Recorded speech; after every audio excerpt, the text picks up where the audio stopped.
Em um pequeno local no bairro Santa Maria, em Aracaju, a leitura e a escrita ganham um novo significado. Entre risadas, lápis de cor e histórias contadas, nasce a oportunidade de transformar o futuro pela educação. A Casinha de Jesus, um projeto que há mais de 40 anos atua na alfabetização de crianças e jovens, é um dos exemplos de resistência contra o analfabetismo em Sergipe. Hoje, quase 100 crianças de 2 a 12 anos participam das atividades, muitas delas com dificuldades trazidas do período da pandemia. O projeto é liderado pela instituição católica Servos e Servas da Santíssima Trindade. A gente foi vendo, principalmente depois da pandemia, já existia essa dificuldade muito grande, porque a escola, hoje uma escola tem uma média de 25 alunos dentro de uma sala para uma professora. Então, a professora não tem condições de atender a todos. Então, a gente foi notando que algumas crianças estavam muito necessitadas, estavam com uma baixa de aprendizagem muito grande. Aí, o que é que a gente faz? Sala por sala, a gente faz um levantamento dessas crianças que estão precisando de injetar um reforço individual, um acompanhamento melhor. E a gente vê, e aí a gente detectou o quê? A deficiência maior, português. A parte da alfabetização mesmo. Que a alfabetização ela só é completa quando a criança tem um nível de compreensão de um texto, do que ela está lendo, de uma interpretação. A dificuldade vista por Nelly reflete algumas problemáticas educacionais em Sergipe. Em todo o estado, mais de 240 mil pessoas com 15 anos ou mais ainda não sabem ler nem escrever, o equivalente a 13,8% da população, de acordo com o censo do IBGE de 2022. Uma pesquisa mais recente do órgão revelou que a taxa de analfabetismo em Sergipe foi de 10,8%, o que coloca o estado com a sexta maior taxa do país. Apesar de ser um percentual em redução, ainda é o dobro da média nacional, com 5,3%. A região Nordeste possui o maior percentual de pessoas analfabetas com mais de 15 anos de idade. São 11% da população que não sabem ler nem escrever. A professora do Departamento de Educação da Universidade Federal de Sergipe, Suzana Nunes, explica o cenário do analfabetismo no estado. A gente parte do princípio que foi tirado esse direito de alfabetizar no tempo regular. E quando a gente se encontra, quando a gente vai às escolas e conversamos com as pessoas que estão sendo alfabetizadas nesse programa, muitos dizem assim, eu não estudei porque eu não tive condições, eu tive que trabalhar, né? Outros disseram que não tiveram oportunidade, e os pais não levaram, porque são senhores até de 80 anos, a gente pega senhorinhas de 80 anos inseridos nesse programa.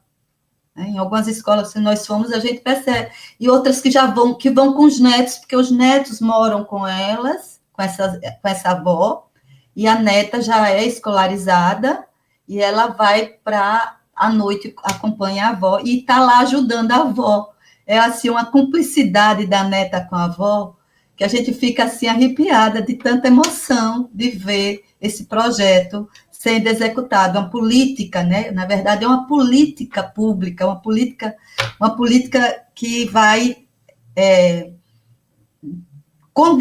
direcionado a recompor o direito que foi perdido, historicamente. É na tentativa de dar esse direito aos jovens, adultos e idosos de aprender a ler e escrever que surgiu o Pacto pela Superação do Analfabetismo, uma iniciativa do governo federal. O objetivo é alfabetizar mais de 20 mil pessoas em toda a região Nordeste. A execução do plano conta com a parceria de algumas entidades. Em Sergipe, a entidade Mãos Solidárias participa do projeto por meio da Jornada da Alfabetização de Jovens e Adultos nas Periferias. O objetivo é alfabetizar quase 2 mil pessoas em Aracaju e região metropolitana. Diversos bairros da cidade estão sendo atendidos. Então, são pessoas que geralmente estão nas periferias, foram pessoas que, ao longo de sua vida, elas tiveram que ter uma opção entre estudar e trabalhar para poder dar o sustento às suas casas. Então, a jornada de alfabetização, Sim Eu Posso, nas periferias, vem com um papel e intuito de dar oportunidade dessas pessoas que tiveram seu direito negado, que tiveram que optar por outras coisas na sua vida ao invés de estudar. Então, o Sim Eu Posso vem com o método cubano, que já foi aprovado e testado em cerca de 15 países, e o Brasil, desde 2006, que tem a aplicação desse método. Conhecido como Sim Eu Posso, o método cubano foi desenvolvido pelo Instituto Pedagógico Latino-Americano e Caribenho ainda na década de 90. O programa aproxima as letras do alfabeto com os números, o que contribui para a memorização e o aprendizado. Essas aulas vão funcionar nas comunidades, pode ser numa sala, pode ser num espaço aberto, pode ser num espaço onde tem assim, uma lanchonete, que tem um espaço adequado, que dê para comportar 15 alunos, que dê para dar ali, passar, transmitir conhecimento, e ela vai funcionar com teleaulas. Além disso, ela tem um alinhamento com números, ou seja, vai facilitar, porque em geral as pessoas que não sabem ler e escrever, ela tem uma facilidade muito grande com números. Então ele faz essa junção, ela faz esse alinhamento com os números. E para além de levar a alfabetização, leva também conscientização para as comunidades, leva empoderamento para as mulheres, para as pessoas da periferia, e isso traz com que as pessoas também tenham uma consciência social. Não adianta a gente só passar o conhecimento, o letramento, a gente precisa também levar conhecimento político, social e empoderar as pessoas, sejam homens, mulheres, negros, todo mundo que está na periferia, para que elas possam de fato lutar pelos seus direitos e ser um ator atuante da sua própria história. Então por isso Mãos Solidárias tem essa atuação firme e agora também com a alfabetização de jovens e adultos. Eu espero que eles cheguem todos no município de Aracaju e que a gente consiga reduzir os índices de analfabetismo, porque Sergipe é um dos estados que tem o maior índice de analfabetismo no Brasil. Então a gente consiga atingir essa meta e consiga também ampliar mais e mais. Que a gente está com a meta de 3 mil, até de 12 a 3 mil, mas que chegue a muito mais pessoas, porque todo mundo tem que saber ler, ter o direito de saber ler e escrever. Algo bem interessante do projeto é que as aulas são aplicadas por educadoras da comunidade, o que favorece a identificação social e a confiança. Durante nossa visita ao projeto no bairro Santos Dumont, conhecemos a educadora e a professora de educação infantil, Cândida Venâncio.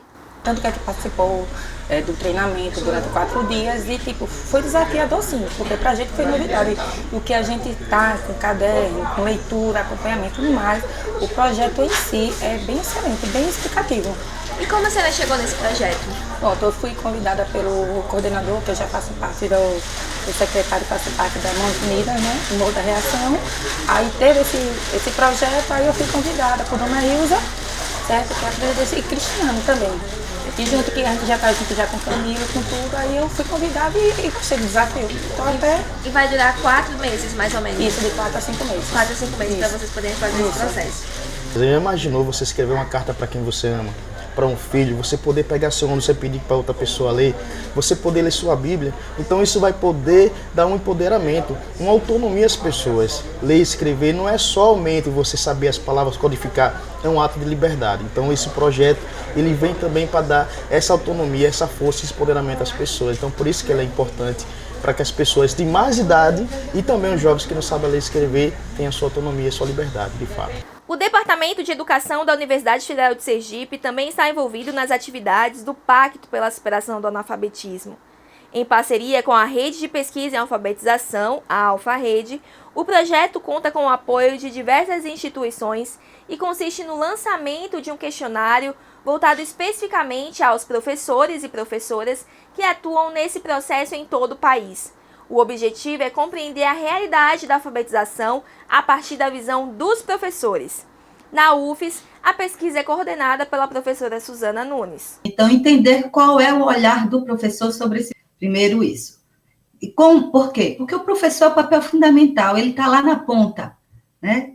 Então, as políticas qualquer política educacional só é executada se o professor aderir a essa política. É importantíssimo, às vezes a gente acha que é lá em cima, não é lá em cima, é chegar na ponta. Se o professor não tiver convencido de que essa política é positiva e vai de acordo com o que ele acredita, com o que ele defende, né, com a mentalidade, com o que ele entende de educação, que é executada na escola, as coisas não acontecem. Por isso que muitas das vezes a gente percebe que se cria uma política muito boa, mas na hora da execução não tem, porque o professor não é valorizado, o professor não é trabalhado, né? O professor não é convencido, né? Acha que isso é jogar e pronto. Mas não é. As coisas não ocorrem dessa forma, né? Com seres humanos a gente não trata desse jeito, né? Não é uma operacionalização de um equipamento de tecnologia. Então, ouvir o professor é fundamental. A professora acredita que é possível erradicar o analfabetismo no país, mas é necessário o comprometimento dos governantes por meio das políticas públicas. Isso, quando você fala transversalidade com raça, com gênero, você vai só confirmar o nosso preconceito, né? Nós somos um povo colonialista, né, colonizador, em que a visão do colonizador e no momento que nós ocupamos determinados espaços na sociedade, nós reproduzimos essa visão que infelizmente no século XXI ainda é muito arraigada, né, tem muita força. Precisamos ter mais políticas, precisamos combater mais, precisamos ter o apoio dos meios de comunicação para que isso possa mudar, reverter. A gente sabe que a escola, ela trabalha numa mão dupla com relação a isso, a se fortalecer, a essa resistência, essa persistência com relação aos preconceitos raciais, de cor, de gênero, de raça, de gênero. Ela tanto reproduz, né, a mentalidade, os comportamentos, a mentalidade da sociedade, mas também ela tem um papel de transformar. Ela reproduz e ela transforma. E a gente precisa fortalecer, a partir de formação de docentes, formação dos gestores, a visão, a percepção da transformação. Para isso a gente também precisa criar consciências, sensibilização e consciência desses profissionais que estão nas escolas, sobretudo. Mas isso também não ocorre se os gestores não tiverem realmente empenhados para que a escola tenha um papel transformador. Suzana também defende que o aprendizado seja facilitado por meio da leitura de livros, sendo um entretenimento desde a infância, e defende ainda mais o uso de bibliotecas nas escolas. Nós, brasileiros, sergipanos, não é diferente, nós não temos o hábito de ler. Lemos muito pouco. E quando a gente fala não ter leitura, significa que há uma dificuldade de ter uma boa escrita. Porque a gente vai escrever o quê? Sobre o quê? A gente escreve sobre o que conhece. Se a gente tem uma restrição na leitura, que pode nos dar a oportunidade de conhecer os bens culturais da humanidade, que é através da leitura, né? Um dos canais para isso é a leitura, né? Através da literatura, das práticas sociais de leitura, dos poemas, das pesquisas, do que se está produzindo mundialmente, e as crianças vão, na sua curiosidade natural da fase de socialização, ela vai ampliando, né? Ampliando seu leque de conhecimentos, né? Se tornando uma pessoa rica em conhecimentos, né? Conhecendo os bens culturais produzidos pela humanidade. Se ela não tem esse conteúdo, a restrição da escrita também vai ser. E o que nós defendemos é que realmente seja investido nas políticas de leitura. Que nós, principalmente na área da alfabetização, nós trabalhemos com a leitura das crianças. Focado no desenvolvimento do aprendizado e da leitura das crianças, voltamos ao projeto Casinha de Jesus no bairro Santa Maria. A coordenadora pedagógica, Nelly, explica como funciona o processo de reforço escolar para a alfabetização dessas crianças que estão, em sua maioria, em uma situação de vulnerabilidade social. Em forma de uma apostilazinha, né? Um livrinho. Sim. Por sala. O que é que nós vamos trabalhar para reforçar, certo? Independente do que ele traz da escola. Então, a gente trabalha o quê? Por exemplo, essa turma aqui são os pequenininhos. É a primeira sala que está na parte da educação infantil. Então, eu trabalho o quê? Desenvolvimento motor, coordenação motora, percepção visual, discriminação visual, né? A leitura do som, né? A leitura do som, né? O desenvolvimento da letra, São as primeiras grafias que a gente chama. Primeiro contato, né, com o nosso português. Primeiro né, contato, né? Até com material escolar, com lápis, né? Porque eles têm o quê? 4, 5 anos, né, Tanile? 4, 5 anos e 3. Então, é o primeiro contato. Aí trabalha cores, formas. Ele percebe que a forma do A é diferente da forma do E. Então, isso já também faz parte do desenvolvimento visual e da percepção. Entendeu? Então, Desse processo de alfabetização. Né? Se ele não tiver essa base, né, dessa percepção, ele não vai chegar lá na frente. O projeto atua de forma voluntária e exige que as crianças estejam matriculadas no ensino regular da rede municipal para participar. Além das atividades em sala de aula, eles têm outras, como artes e músicas.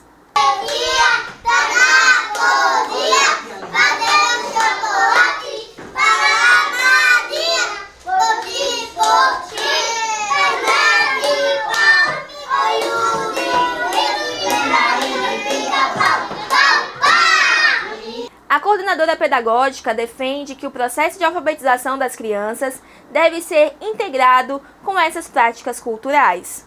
O estímulo cognitivo ele é amplo, né? Então você pode trabalhar, a gente trabalha aqui, diga um exemplo, a gente gosta de trabalhar muito aqui com sucata. A gente está ensinando a eles e as famílias a reciclar, né? Então só vai pro lixo aquilo que não presta mesmo. O resto a gente recicla. E a gente faz essa atividade com eles, com tampinha, com caixinha. Aí tem cor, tem tamanho, tem forma. E eles vão criando. Então, esse processo criativo é uma coisa que a gente incentiva muito na música, né? Na dança, trabalhar o corpo, trabalhar a parte afetiva, o relacionamento entre eles, o respeito na capoeira, né? A respeitar, receber, a ter uma disciplina, né? Então, o alfabetizar não é só ler e escrever, ele é muito abrangente. Muito abrangente, porque o ser humano, quando ele chega na idade adulta, ele vai precisar disso tudo, né? O INEP publicou o indicador Criança Alfabetizada, que revela o percentual de estudantes matriculados no segundo ano do ensino fundamental com padrão nacional de alfabetização estabelecido pela pesquisa Alfabetiza Brasil. Em 2023, no Brasil, 56% das crianças nessa etapa de ensino estavam alfabetizadas, o que representa dizer que mais de 30% das crianças até o segundo ano do ensino fundamental não estavam. O INEP também calculou metas globais e intermediárias específicas para estados e municípios com o objetivo de que toda criança esteja alfabetizada até 2030. Sergipe ainda está abaixo com a meta dos 40%. É por isso que projetos de reforço escolar gratuito são tão importantes para a sociedade e também carecem de investimento público. A importância que eu sinto é que hoje eu tenho testemunhos. Então eu tenho crianças que hoje já são jovens, já são adultos, muitos casados, que chegam aqui e dizem assim: tia, eu agradeço muito a Casinha de Jesus, porque o que eu sou hoje eu devo aqui. Nós já temos jovens que já são formados, já estão trabalhando, né? E já tem jovens aqui que já têm família. E eles, né? Tudo que eles receberam aqui, eles estão levando para a vida. Então, no próprio testemunho das mães, as mães dizem, porque se eles não estivessem aqui, um horário ele está na escola. Quando eles saem da escola, eles vêm para aqui. Muitos até tomam banho aqui, eles almoçam aqui. Os que saem almoçam, os que chegam almoçam. Então, eles estariam aonde? Na rua. Porque algumas mães estão trabalhando, outras não têm condições de atendê-los, né, nessas necessidades deles. Então, eles estariam jogados, eles mesmos dizem, entendeu? Então, a importância da casinha de Jesus é isso. E eu mesmo gostaria que muitas pessoas, tem gente que diz assim, eu quero ajudar. Aí eu digo assim, antes de ajudar, você venha conhecer. Sim. Então, eu gostaria realmente que as pessoas viessem conhecer a importância desse projeto aqui no Santa Maria.